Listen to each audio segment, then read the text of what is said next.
কি সিদ্ধান্তটা আসলো আপনাদের?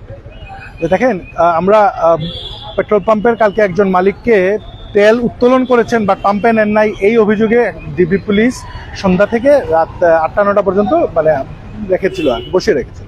তখন আইনজীবী হিসেবে আমি গিয়েছিলাম এবং আমাদের মালিক পক্ষের একজন প্রতিনিধি গিয়েছিল।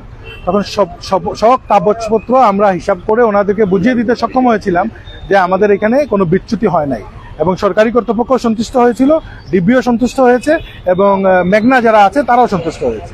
পরবর্তীতে যখন আমি যখন চলে আসছি, তখন ওনাকে বলা হইলো যে আবার ফেরত যান, এখানে আপনার এসিল্যান্ড যাবে।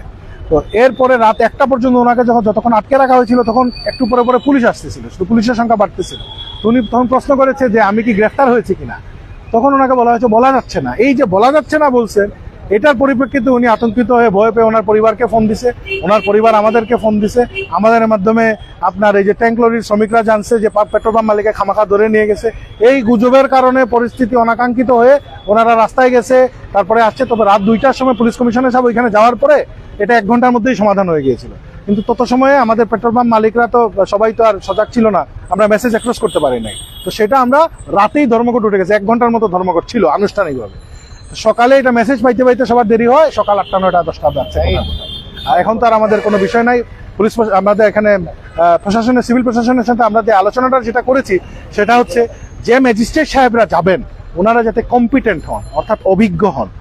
তেল কিন্তু সাধারণ সমুসা বিক্রি করার যে ভোগ্যপণ্য আইন সেইভাবে চলে না, ভোক্তা অধিকার আইনে চলে না। তেলের জন্য আলাদা স্পেসিফিক আইন আছে। তো সেই আইনের আবার স্পেসিফিক কিছু গ্যাজেটস আছে। কিছু গ্যাজেট হলো 82 সালের, কিছু গ্যাজেট 94 সালের, পুরানা গ্যাজেট। তো সেই গ্যাজেটের কপিগুলো আমরা ওনাদেরকে দিয়ে বলেছি যখন আপনারা অভিযানে যাবেন, যে ম্যাজিস্ট্রেট সাহেব যাবেন উনি যাতে প্রশিক্ষিত হয়ে যান, এই স্পেশাল আইনগুলো যাতে জেনে যান, যাতে আইনের ভুল প্রয়োগ না হয়। এটার পাশাপাশি আমাদের বিএসটিআই কর্তৃপক্ষের একজন প্রতিনিধি যাতে সেখানে উপস্থিত থাকে। সেই প্রতিনিধি যদি সেখানে উপস্থিত থাকে, তেলের মাপ ঠিক আছে কিনা সে বলতে পারবে, কারণ তেলের মাপ তো মিটারে আসে। এটার পাশাপাশি বিপণন কোম্পানির একজন লোক যদি থাকে, উনি বলতে পারবে আইন কানুনের কোনো বিচ্যুতি হয়েছে কিনা না। অর্থাৎ একটা আদালত যখন ওনারা বসাবে, ওনারা যাতে কম্পিটেন্ট আদালত হয়, প্রপার আদালত হয়, যাতে ন্যায় বিচারটা সাধন হয়।